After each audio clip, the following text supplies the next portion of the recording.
বন্ধুরা সবাইকে নমস্কার জানিয়ে শুরু করছি আমার ভিডিওতে। আমি কি রান্নাটা করতেছি আপনারা দেখেন। মাসকালাই তো মাসকালাই সবাই খাইতে পারে না, বুঝছেননি, অনেক পরিশ্রম তার জন্য।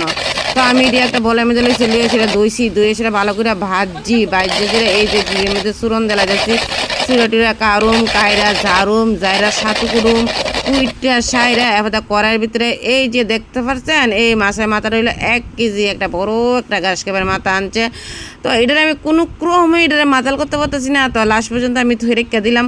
তো থৈরেক্কা দিয়ে আমার স্বামী কাটটা দিছে আসিরা, আবার আমি আর আবার লইছি কিন্তু ফারতাছি না। এটা ভিতরের যে ইয়েটা এটা আমি চুড়াই তুমি ফারতাছি না, তার লাগে এটা রাখিও দিছি আমি ফর্দা ফারছি না।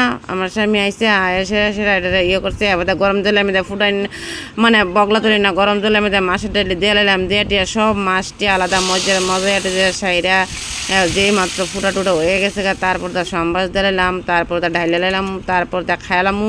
তো এটি কিন্তু এটা যে রাঁচিটা সারা দিনের লাগিয়া, বুঝিনি। তো এটা করতে অনেকটাই পরিশ্রমের যন্ত্রণা, খাইতে পারে না কেউ। তো বাজার থেকে যে কিনে না খায় এটা কি বেশি ভালো হয় না বন্ধুরা, বুঝছেন।